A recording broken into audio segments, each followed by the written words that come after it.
Welcome to LTV news. ముందుగా headlines.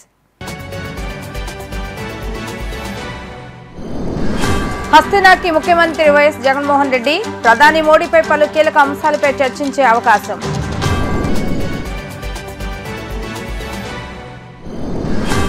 Amit Shah, JP నడ్డాలతో TDP అధినేత చంద్రబాబు నాయుడు సమావేశం, ఎన్డీఏలో చేరికపై చర్చ.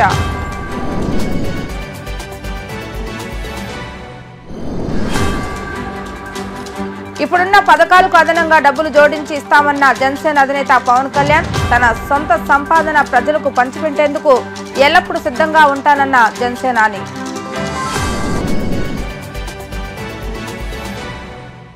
ముఖ్యమంత్రి జగన్మోహన్ రెడ్డి ఢిల్లీకి బయలుదేరారు. 5 గంటలకు విజయవాడలోని గన్నవరం ఎయిర్పోర్ట్ నుంచి న్యూఢిల్లీకి చేరుకున్నారు. ఈ రాత్రి జన్పద్ నివాసంలో ముఖ్యమంత్రి జగన్ బస చేస్తారు.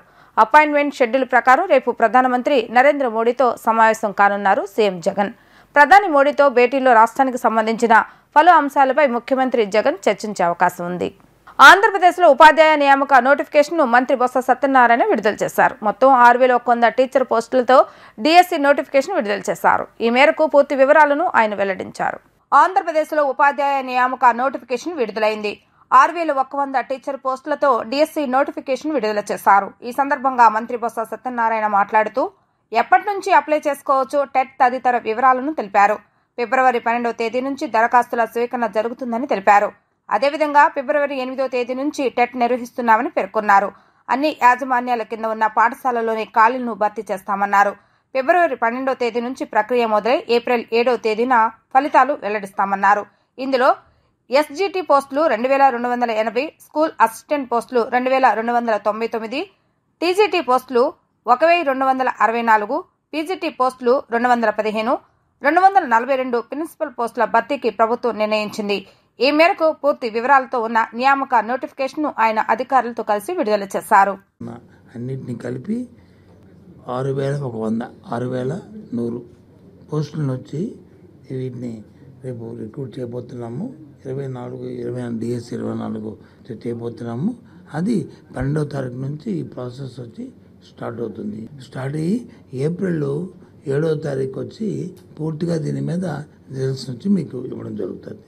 ఈ 6,100 పోస్టులు ఏవైతే చెప్పానో అందులో 2,280 పోస్టులు వచ్చి ఎస్జిటి, ఎస్ఏ స్కూల్ అసిస్టెంట్ వచ్చి 2,299, టీజీటీ వచ్చి 1,264, పీజీటీ వచ్చి 215, ప్రిన్సిపల్ పోస్ట్ వచ్చి 42. మొత్తం కలిసి అన్నీ కలిపి 6,100 ఇవన్నీ కలిపి. మా ప్రభుత్వానికి ఉన్న ప్రాధాన్యత అంశాల్లో విద్య మొట్టమొదటిది. సుమారు ఈ 5 సంవత్సరాల్లో 73,000 కోట్ల రూపాయలు దీని మీద ఖర్చు చేసిన విషయం నేను అసెంబ్లీలో సాక్షాత్తు గవర్నర్ గారే వారి ప్రసంగంలో చెప్పారు. ప్రభుత్వం తీసుకున్న ప్రక్రియ అంతా కూడా రైట్ టు ఎడ్యుకేషన్ యాక్ట్ ఏదైతే ఉందో దాని ప్రకారము ప్రతి వారికి విద్యని అందించాలనేది ప్రభుత్వం తాలూకు ముఖ్య ఉద్దేశం. మా ముఖ్యమంత్రి గారు జగన్మోహన్ రెడ్డి గారి ప్రధానమైన ఆలోచన. గ్లోబల్ సిటిజన్గా ఉండాలంటే వారికి అవకాశమైన విద్య, ఏ విద్య అయితే ఏ చెప్తే, ఏ సిలబస్ చెప్తే, ఏ పాఠాలు చెప్తే వాళ్ళు సస్టైన్ అవుతారో దాన్ని ఇక్కడి నుంచే ముందు పాఠశాల స్థాయి నుంచే వాళ్ళకి వచ్చి రావాలన్న ఆలోచనతోనే ఇవాళ ఈ ప్రభుత్వం కార్యక్రమం చేస్తున్న విషయాన్ని కూడా చెప్తున్నాను. దాని ముఖ్యంగా మా ముఖ్యమంత్రి గారు డే టు డే ప్రతి నెలకి 2 సార్లు రివ్యూ చేస్తూ మా అధికారుల్ని, మమ్మల్ని అందరినీ కూడా ఎవరు ఏ సలహా చెప్పినా, సూచన చెప్పినా అన్నీ చూసుకుంటూ ప్రపంచ పరిస్థితుల్ని, దేశ పరిస్థితులను ఆలోచన చేస్తూ దానికి తగ్గట్లు మరి ఇవాళ మా ప్రభుత్వం తాలూకా మరి కార్యక్రమం చేస్తున్నాం. ఆ నేపథ్యంలోనే ఇవాళ ఈ డిఎస్ని కూడా ఇవాళ ప్రకటించడం జరిగింది. మా ప్రభుత్వం తాలూకా పాలసీ ఏంటంటే ఏదైతే క్లాసెస్ ఏ టీచర్ ఎంతమంది అయితే మనకి అవసరం ఉందో టీచర్ని అందరూ కూడా 100% ఉండాలని, ఏ ఒక్క క్లాస్ రూమ్లోనూ కూడా ఏ ఒక్క టీచర్ లేడు అనే పరిస్థితి ఉండకూడదని. ఇది కాకుండా ఒకవేళ వాళ్ళు ఏం సెలవులు పెట్టినా, దీర్ఘకాలికమైన సెలవు పెట్టినా లేదా తాత్కాలిక సెలవు పెట్టినా మళ్ళీ మండలంలో కూడా పోలింగ్లో కూడా టీచర్స్ని పెట్టాం. ఒకవేళ ఆ టీచర్ ఏదైనా దీర్ఘకాలంకి వెళ్ళినా లేదు షార్ట్ టైంలో 4 రోజులు 5 రోజులు సెలవు పెట్టినా వెంటనే మండలంలో ఉన్న టీచర్లు పూల్లో ఉన్న టీచర్ వెళ్ళి ఆ క్లాస్ తీసుకుని క్లాస్ చెప్పే విధానాన్ని తీసుకొచ్చాం. ఇవన్నీ కూడా స్ట్రీమ్లైన్ చేస్తున్నాం time to time, day to day. ఈరోజు రాష్ట్రంలో ఈ 6,100 పోస్టులు కానీ రేపు ఏప్రిల్కి మనం ఏదైతే టైం సెట్ 7-4 కల్లా అనౌన్స్ చేసి జూన్ కల్లా వీళ్ళందరికీ రిక్రూట్మెంట్ వాళ్ళందరికీ పోస్టింగ్ ఇచ్చి 0 వేకెన్సీస్ ఆ రోజుకు ఉండడానికి వీల్లేదనే సిస్టాన్ని తీసుకొస్తున్నాం. అక్కడ నుంచి ఇన్ ఫ్యూచర్లో ఇంకా ఎన్ని రిటైర్మెంట్లు వస్తే అన్ని రిటైర్మెంట్స్ని కూడా ఎప్పటికప్పుడే దీన్ని పూరించుకుంటూ వెళ్ళాలనేది ప్రభుత్వం తాలూకు విధానపరమైన ఆలోచన. తెలుగుదేశం అధినేత నారా చంద్రబాబు నాయుడు బుధవారం రాత్రి బీజేపీ అగ్రనేతలైనటువంటి అమిత్ షా, జేపీ నడ్డాలతో సమావేశమయ్యారు. ఈ సందర్భంగా పలు కీలక అంశాలపై వారు చర్చలు జరిపారు. ఈ క్రమంలోనే టీడీపీ ఎన్డీఏలో చేరాలని అమిత్ షా, నడ్డాలు చంద్రబాబు నాయుడు ఆహ్వానించినట్లుగా సమాచారం. అయితే పార్టీలో చర్చించి తన సొంత నిర్ణయాన్ని వెల్లడిస్తానని చంద్రబాబు నాయుడు చెప్పినట్లు తెలియవచ్చింది. అమిత్ షా నివాసం నుంచి నడ్డా వెళ్లిపోయిన తర్వాత కూడా బాబు సమావేశం కొనసాగింది. కాగా గురువారం ఉదయం 9:30 చంద్రబాబు నాయుడు ఢిల్లీ నుంచి హైదరాబాద్కు బయలుదేరి వస్తారు.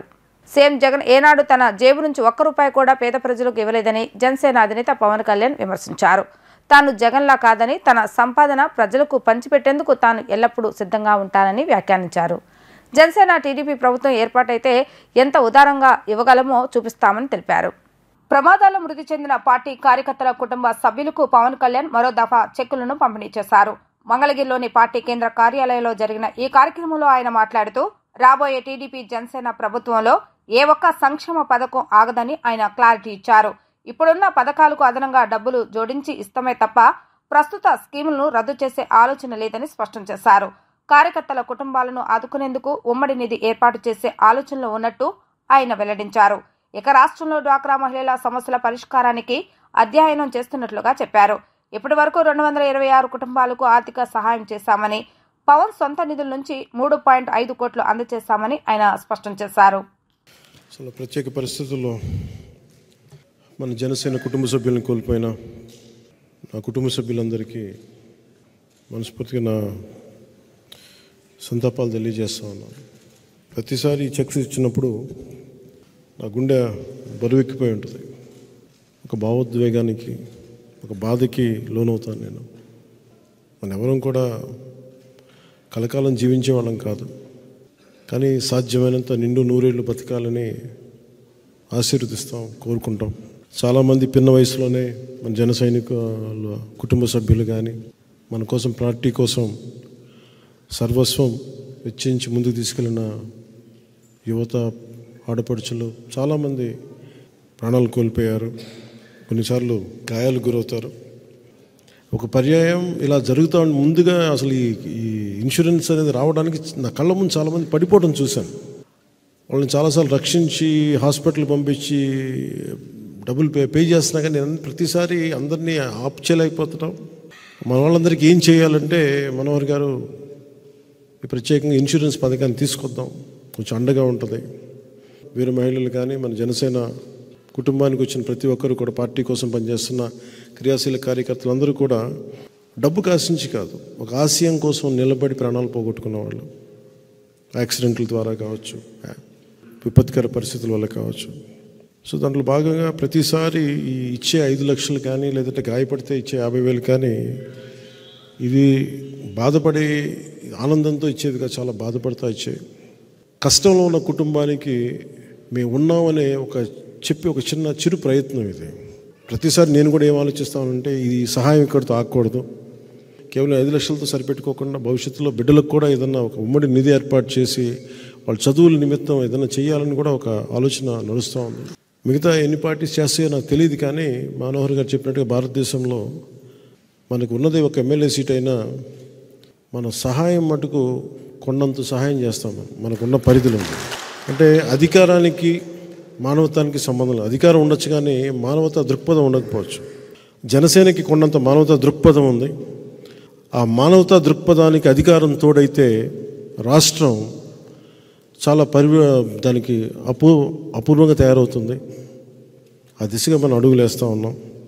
నా వ్యక్తిగత సంపాదనే పంచడానికి సిద్ధంగా ఉన్నవాడిని. ఉమ్మడి ప్రజా సంపాదనని అందరికీ పంచేలాగా భవిష్యత్తులో జనసేన తెలుగుదేశం ప్రభుత్వం ముందుకు తీసుకెళ్తుందని తెలియజేసుకుంటూ, వైఎస్ జగన్ గారు మాట్లాడుతూ జనసేన వస్తే, టీడీపీ ప్రభుత్వం వస్తే వాళ్ళు వెల్ఫేర్ స్కీమ్స్కి విరుద్ధం అని మాట్లాడుతూ ఉంటారు.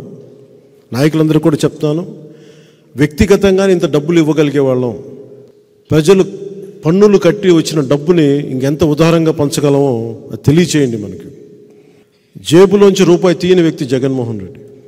మన జేబులోంచి కోట్ల రూపాయలు తీస్తాం, ఆ విషయం తెలియచేయండి. ఏదైతే పథకాలు ఉన్నాయో ఆ పథకాలను కొనసాగింపే ఉంటుంది తప్ప వాటిని ఆపమని పదే ప్రతి ఒక్కరికి తెలియచేయండి. మన జనసేన తెలుగుదేశం ప్రభుత్వాన్ని స్థాపించి మనం ముందుకు తీసుకెళ్లిన రోజున ఏ ఒక్క పథకం కూడా ఆగకుండా 10 రూపాయలు అదనంగా ఇచ్చే పరిస్థితిలో ఉంటాం తప్ప తీసే పరిస్థితిలో ఉన్నాం. డ్వాక్రా మహిళల రుణాలు నా దృష్టిలో ఉన్నాయి. తెలుగుదేశం పార్టీ నాయకులతో కూడా మాట్లాడి, వాళ్ళ అధినాయకత్వంతో మాట్లాడి, పెద్ద మోసం చేసే కంపెనీలకే బ్యాంకులు ఉదారంగా వదిలేస్తుంటే అలాంటి డ్వాక్రా మహిళల పరిస్థితిని కూడా ఎలా ఆలోచించాలి దాని మీద అధ్యయనం చేస్తూ, డ్వాక్రా మహిళలకు కూడా వారికి మీకు మనస్ఫూర్తిగా అండగా ఉంటామని తెలియజేసుకుంటున్నాం. ముఖ్యమంత్రి జగన్మోహన్ రెడ్డి ప్రజలను నమ్మించి మోసం చేశారని, రాష్ట్రానికి రావాల్సిన హక్కులపై ఒక్కసారైనా కేంద్రాన్ని ప్రశ్నించారా అంటూ ఏపీ పిసిసి అధ్యక్షురాలు విమర్శించారు. తనకు ప్రభుత్వం భద్రత కల్పించలేదని, సెక్యూరిటీ కావాలని కోరినా పట్టించుకోలేదని ఆమె ఆగ్రహం వ్యక్తం చేశారు. బాపట్లో నిర్వహించిన కాంగ్రెస్ బహిరంగ సభలో పిసిసి అధ్యక్షురాలు షర్మిల పాల్గొన్నారు. ఈ సందర్భంగా ఆమె మాట్లాడుతూ, అవకాశం దొరికితే చాలు ముఖ్యమంత్రి చేసిన అక్రమాలు, అవినీతిని ప్రజలు ఎండగడుతున్నారు. తాజాగా బాపట్లో షర్మిల సీఎం జగన్ పై విమర్శలు గుప్పించారు. రాష్ట్ర ప్రజల్ని జగన్ మోసం చేశారంటూ నిప్పులు చెరిగారు. జగన్ పాలనలో రాష్ట్రంలోని రైతులకు గిట్టుబాటు ధర లభించడం లేదని ఏపీ పిసిసి అధ్యక్షురాలు వైఎస్ షర్మిల ఆరోపించారు. గిట్టుబాటు ధర మాత్రమే కాకుండా ఆరుగాలం కష్టపడి పండించిన పంటలు తుఫాన్ ప్రభావంతో కరువు పరిస్థితుల వల్ల పంటలు ఎండిపోతే రైతులకు పరిహారం అందించి ఆదుకోలేని దుస్థితిలో వైఎస్ఆర్సీపీ ప్రభుత్వం ఉందని ఆగ్రహం వ్యక్తం చేశారు. బాపట్ల నియోజకవర్గంలో అధికార పార్టీ ఎంపీ, ఎమ్మెల్యేలు ఇసుక మాఫియాతో తీరిక లేకుండా ఉన్నారని షర్మిల ధ్వజమెత్తారు. అక్రమాలు, అవినీతి మీద దృష్టి పెట్టి ప్రజా సమస్యలను పట్టించుకోవటం లేదని విమర్శించారు. త్రాగునీరు లేక ప్రజలు అల్లాడుతున్నారని ఆవేదన వ్యక్తం చేశారు. కనీసం రోడ్లైనా సరిగా లేవని మండిపడ్డారు. అధ్వానంగా మారిన రోడ్ల వల్ల ప్రజలు అనేక ఇబ్బందులకు గురవుతున్నారని వారు తెలిపారు. రాజశేఖర రెడ్డి గారి సంక్షేమ పాలనలో రైతే రాజు. ఆ రోజు రాజశేఖర రెడ్డి గారు ముఖ్యమంత్రిగా ఉంటే రైతులకు రుణమాఫీ చేశాడు. రైతులకు ఏ కష్టం వచ్చినా ఆదుకున్నాడు. రాజశేఖర రెడ్డి గారు ఉన్నప్పుడు ఇన్పుట్ సబ్సిడీ ఉండే, విత్తనాల మీద సబ్సిడీ ఉండే, డ్రిప్పుల మీద సబ్సిడీ ఉండే, పంట నష్టపోతే అద్భుతంగా పంట నష్టపరిహారం ఉండింది. ఇప్పుడుందా పరిస్థితి? ఇప్పుడు కనీసం పంట నష్టపోతే, పంట పండిస్తేనేమో గిట్టుబాటు ధర రాదు, పంట నష్టపోతేనేమో కనీసం పంట నష్టపరిహారం కూడా ఇయ్యని ప్రభుత్వం జగనన్న గారి ప్రభుత్వం. ఇదేనా రాజశేఖర రెడ్డి గారి ఆశయాలను నిలబెట్టడం అంటే? రాజశేఖర రెడ్డి గారి పరిపాలన, సంక్షేమ పరిపాలన ఎక్కడ? జగనన్న గారి పాలన ఎక్కడ? రాజశేఖర రెడ్డి గారి సంక్షేమ పాలనలో రాజశేఖర రెడ్డి గారు ఉన్నప్పుడు ఎంతమంది పేద బిడ్డలు డాక్టర్లు, ఇంజనీర్లు, ఎంబీఏలు, ఎంసీఏలు లక్షణంగా చదువుకున్నారు. ఈ రోజు లక్షణంగా ఉద్యోగాలు చేసుకుంటున్నారు. ఇప్పుడు ఫీజు రీఎంబర్స్మెంట్ లేదు. కన్న తల్లిదండ్రులే వాళ్ళ డబ్బులు కూడబెట్టుకుని అప్పులు చేసి ఆ బిడ్డలను చదివిస్తే కనీసం ఉద్యోగాలు వస్తున్నాయా అంటే ఉద్యోగాలు కూడా లేవు. ఎన్ని ఉద్యోగాలు వేశారు? ఎంతమందికి భర్తీ చేశారు? ప్రతి సంవత్సరము జాబ్ క్యాలెండర్ అన్నాడు జగనన్న గారు. ఎన్ని జాబ్ క్యాలెండర్లు విడుదల చేశారు? కనీసం ఈ 5 ఏళ్లలో ఒక్కటి గ్రూప్ 1 ఉద్యోగమైనా వచ్చిందా? పూర్తి మద్యపాన నిషేధం చేస్తానన్నాడు జగనన్న గారు. నాకు మేనిఫెస్టో అంటే బైబిల్, ఖురాను, భగవద్గీతతో సమానం అన్నాడు. ఆ మేనిఫెస్టోలో నేను పెట్టాను మద్యపాన నిషేధం చేస్తాను అన్న జగనన్న గారు. మరి ఇప్పుడు ఏమైంది? ఈరోజు ప్రత్యేక హోదా తేవడం కథ ఏమో గాని స్పెషల్ స్టేటస్ అని మందుబాటలైతే వచ్చింది. మరి ఇదేనా మాట నిలబెట్టుకోవడం అంటే? ఇప్పుడు కనీసం ఆన్లైన్ సేల్స్ లేవు, ఒక కార్డుతో పేమెంట్ లేదు, మద్యం షాపులో పూర్తి క్యాష్ పేమెంట్లే అంటున్నారు. ఎందుకు అని అడుగుతున్నాం. 10 సంవత్సరాలు అయింది మనకు రాష్ట్రం ఏర్పడి. మరి ఈ 10 సంవత్సరాలలో కనీసం ఒక్క అడుగన్నా ముందుకేసావా? ఒక్క అడుగన్నా అభివృద్ధి చెందిందా? అదే మనకు స్పెషల్ స్టేటస్ వచ్చుంటే, ప్రత్యేక హోదా వచ్చుంటే మన రాష్ట్రం ఎక్కడో ఉండేది. పెద్ద పరిశ్రమలు వచ్చేది, రాజధాని పూర్తయిపోయేది, పోలవరం ప్రాజెక్టు పూర్తయిపోయేది. ఇప్పటి వరకు మనం ఒక్కటి కూడా సాధించుకోలేదు. మరి మనం ఏం అభివృద్ధి చెందినట్టు? ఒక్క ఎమ్మెల్యే ఉన్నాడా బీజేపీ పార్టీకి ఆంధ్ర రాష్ట్రంలో? ఒక్క ఎంపీ అయినా ఉన్నాడా ఆంధ్ర రాష్ట్రంలో బీజేపీకి? అయినా కూడా ఒక్క ఎంపీని గెలవకపోయినా, ఒక ఎమ్మెల్యేని గెలవకపోయినా ఈరోజు బీజేపీ పార్టీ మన రాష్ట్రంలో రాజ్యం ఏలుతుంది. ఎందుకంటే ఇటు చంద్రబాబు గారు, ఇటు జగనన్న గారు బీజేపీ పార్టీకి గులాంగిరి చేస్తున్నారు కాబట్టి, వీళ్ళు తొత్తుల పార్టీలు కాబట్టి. అందుకే చెప్తున్నాం, అప్రమత్తంగా ఉండాలి ఆంధ్ర రాష్ట్ర ప్రజలు. మనకు ప్రత్యేక హోదా రావాలి అంటే ఒక్క కాంగ్రెస్ వల్లే సాధ్యమవుతుంది అని మళ్ళీ మళ్ళీ చెప్తున్నాం. ప్రత్యేక హోదా కావాలి అంటే కాంగ్రెస్ పార్టీ అధికారంలోకి రావాలి. పోలవరం ప్రాజెక్టు పూర్తవ్వాలి అంటే కాంగ్రెస్ పార్టీ అధికారంలోకి రావాలి. తలెత్తుకునేలా మనకు రాజధాని రావాలి అంటే కాంగ్రెస్ పార్టీ అధికారంలోకి రావాలి. ఏ ఒక్క మేలైనా మన రాష్ట్రానికి జరగాలన్నా, ఉద్యోగాలు రావాలన్నా, రైతు మళ్ళీ వాళ్ళ కాళ్ళ మీద వాళ్ళు నిలబడాలన్నా కాంగ్రెస్ పార్టీ అధికారంలోకి వస్తేనే ఇది సాధ్యమవుతుందని మరొకసారి రాజశేఖర రెడ్డి మీద ఇంతమంది ఆంధ్ర రాష్ట్ర ప్రజలకు మనవి చేసుకుంటుంది. మంగళగిరిలోని బలమైన నాయకుడు మర్రి మహేష్ వైసీపీని విడి పవన్ కళ్యాణ్ భావాలు, సేవలను గుర్తించి జనసేన పార్టీలో చేరినందుకు మంగళగిరి ఇన్ఛార్జ్ చెల్లిపల్లి శ్రీనివాస్ అభినందనలు తెలియజేశారు. రాబోయే ఎన్నికల్లో టీడీపీ జన సైనికులు కలిసి వైసీపీని పారద్రోలే వరకు పోరాటం చేయాలని ఆయన పిలుపునిచ్చారు. మంగళగిరిలోని అంబేద్కర్ విగ్రహం సెంటర్ నుండి డప్పులు, బాణా సంచారాలతో వందలాది మంది కార్యకర్తలతో ర్యాలీగా జనసేన పార్టీ కార్యాలయానికి చేరుకుని చిల్లపల్లి శ్రీనివాసరావు ఆధ్వర్యంలో జనసేన పార్టీలో చేరిన మర్రి మహేష్ కు జనసేన రాష్ట్ర నాయకులు, జిల్లా నాయకులు స్వాగతం పలికారు. మంగళగిరి జనసేన కార్యాలయంలో వందలాది మంది కార్యకర్తలు కుటుంబంతో కలిసి జనసేన పార్టీలో చేరిన మహేష్ కు మర్యాదపూర్వకంగా శాలువా కప్పి పార్టీలోకి చిల్లపల్లి శ్రీనివాసరావు ఆహ్వానించారు. ఈ సందర్భంగా ఆయన మాట్లాడుతూ మంగళగిరిలో బలమైన నాయకుడు మహేష్ వైసీపీని వీడి పవన్ కళ్యాణ్ భావాలు, సేవలను గుర్తించి జనసేన పార్టీలో చేరినందుకు అభినందనలు తెలియజేశారు. రాబోయే ఎన్నికల్లో టీడీపీ జనసైనికులు కలిసి వైసీపీని పాలద్రోలే వరకు పోరాటం చేయాలని పిలుపునిచ్చారు. ఈ సందర్భంగా మహేష్ మాట్లాడుతూ వైసీపీలో చేసిన సేవలకు తగిన గుర్తింపు రాలేదని ఆవేదన వ్యక్తం చేశారు. జనసేనలో చేరినందుకు ఆనందంగా ఉందని, పార్టీ ఆదేశాల మేరకు కట్టుబడి పనిచేసేందుకు సిద్ధమని తెలియజేశారు.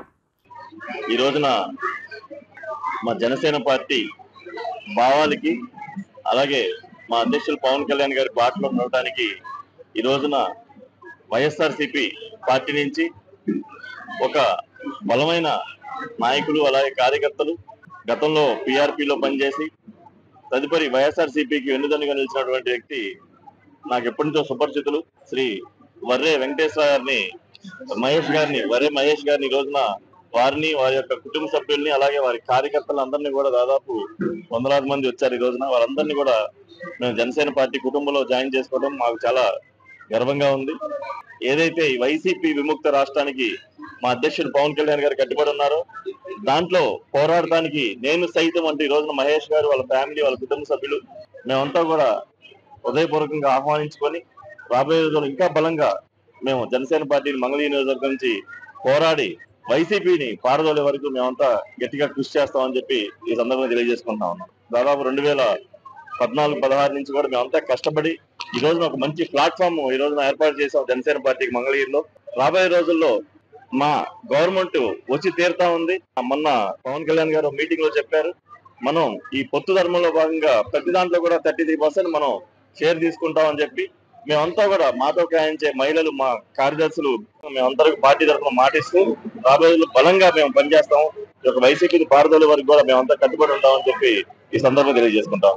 చేరడానికి చాలా ఆనందకరంగా ఉందని, నేను వైసీపీలో నన్ను గుర్తించలేనందుకు నేను ఆ పార్టీ నుంచి విముక్తి చెంది జనసేన పార్టీకి నేను కట్టుబడి ఉండి జనసేన పార్టీకి సేవ చేస్తానని మరొకసారి.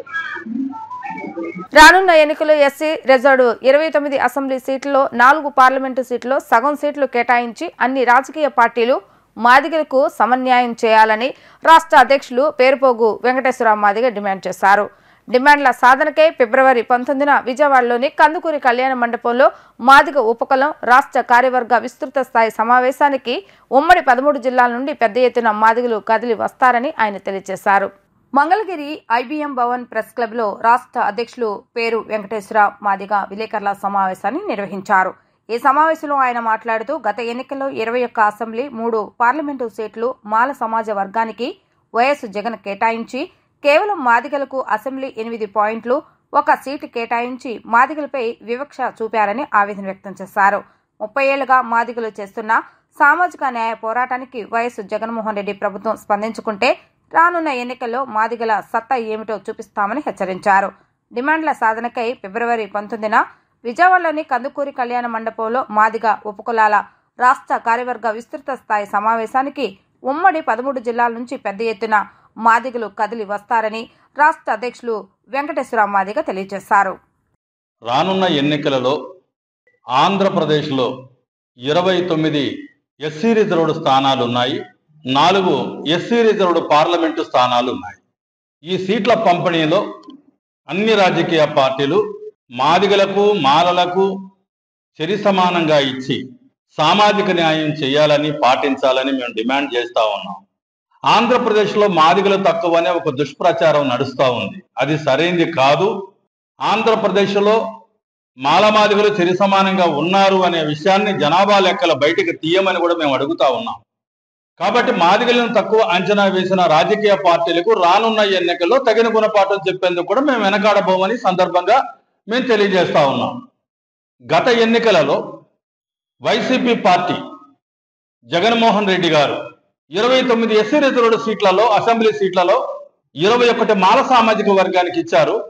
4 పార్లమెంటు సీట్లలో 3 సీట్లు మాల సామాజిక వర్గానికి ఇచ్చి మాదిగల పట్ల వివక్షత చూపించారు. ఇది సరైనది కాదు.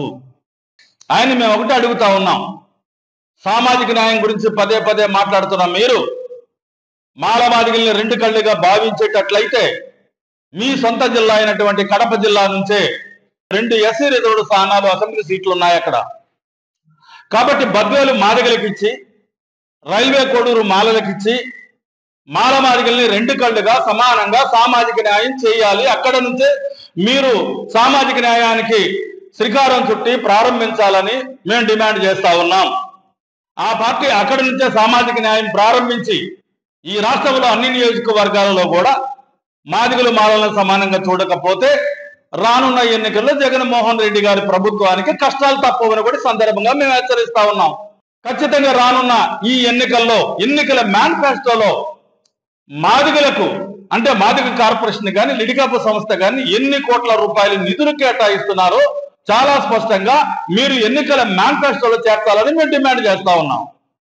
అంతేకాదు ఎస్సీ వర్గీకరణ కోసం మాదిగ ఉపకులాలు గత 30 ఏళ్ళుగా ఎన్నో పోరాటాలు చేసి త్యాగాలు చేసి మమ్మల్ని మాల సామాజిక వర్గం 2004లో అడ్డుకున్నప్పుడు సుప్రీంకోర్టులో ఆ సమస్య ఉన్నప్పుడు అది ఇప్పుడు దాదాపుగా కొన్ని సంవత్సరాల తర్వాత ఇప్పుడు వాదనలు జరగబోతా ఉన్నాయి. ఈ రోజుల్లో ఈ 2-3 రోజులుగా ఈ నేపథ్యంలో సుప్రీంకోర్టుకి పంపించలేదంటే మాదిగల పట్ల ఆయన వివక్షత చూపుతున్నారనే సందర్భంగా మేము విమర్శిస్తా ఉన్నాం. కాబట్టి ఇప్పటికైనా జగన్మోహన్ రెడ్డి గారు తక్షణమే ఇప్పటికైనా స్పందించి వర్గీకరణ అంశానికి సంబంధించి సుప్రీంకోర్టులో జరుగుతున్న వాదనలకి అడ్వకేట్ని వెంటనే పంపించాలి. లేకుంటే రానున్న ఎన్నికలు మాదిగల సత్తా ఏమిటో ఎన్నికల్లో ఖచ్చితంగా జగన్మోహన్ రెడ్డి గారికి చూపిస్తాం. ఈ డిమాండ్ల సాధన కోసమే ఈ నెల ఫిబ్రవరి 19వ తేదీన విజయవాడ కందుకూరి కళ్యాణ మండపంలో పెద్ద ఎత్తున రాష్ట్ర కార్యవర్గ విస్తృత స్థాయి సమావేశం నిర్వహిస్తున్నాం. దీనికి ఉమ్మడి 13 జిల్లాల నుంచి పెద్ద ఎత్తున మాదిగలు కదిలి వస్తున్నారు. ఈ ఎన్నికల్లో ఏ రాజకీయ పార్టీ అయితే మాదిగల్ని సమన్వయం చేయకుండా ఎన్నికల్లో సీట్ల కేటాయింపు తేడాలో వివక్షత చూపిస్తూ ఆ రాజకీయ పార్టీని ఓడించడానికి కూడా వెనకాడబోమని సందర్భంగా మేము తెలియజేస్తూ ఆ రోజున 19వ తేదీన ఏపీ ఎంఆర్పీఎస్ ఆధ్వర్యంలో మాదిగల భవిష్యత్ కార్యాచరణ ప్రకటిస్తామని సందర్భంగా మేము తెలియజేస్తాం.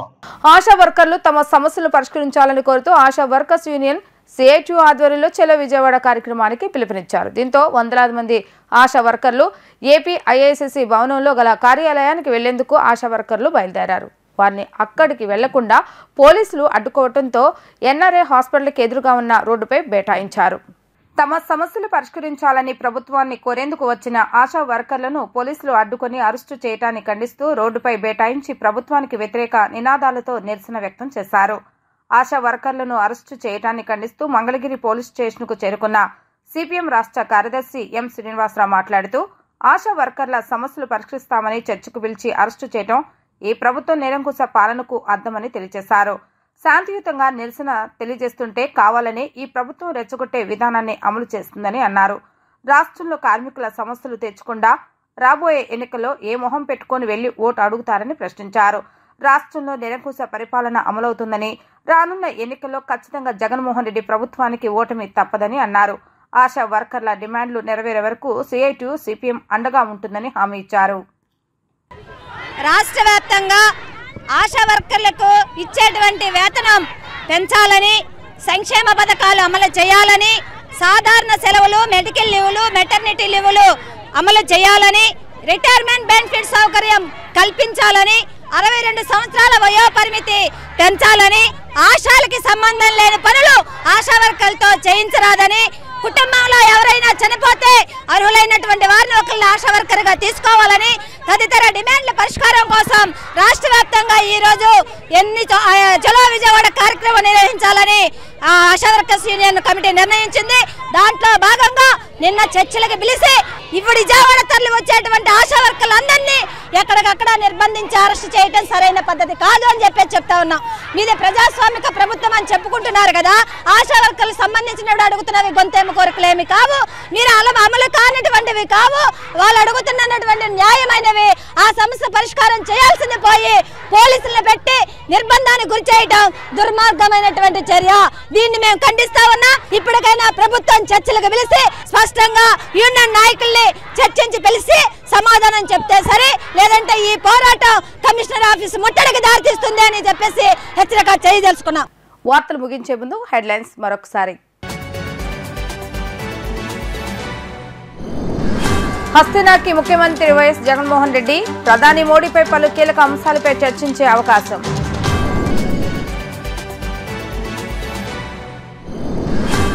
అమిత్ షా, జేపీ నడ్డాలతో టీడీపీ అధినేత చంద్రబాబు నాయుడు సమావేశం, ఎన్డీఏలో చేరికపై చర్చ.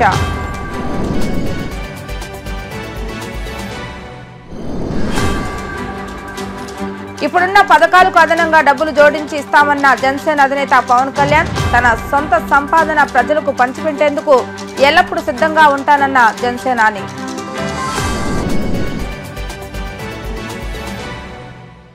ఇవి ఈరోజు వార్తా విశేషాలు. తిరిగి ప్రసారమయ్యే వార్తలు మళ్ళీ కలుద్దాం. అంతవరకు సెలవు. నమస్కారం.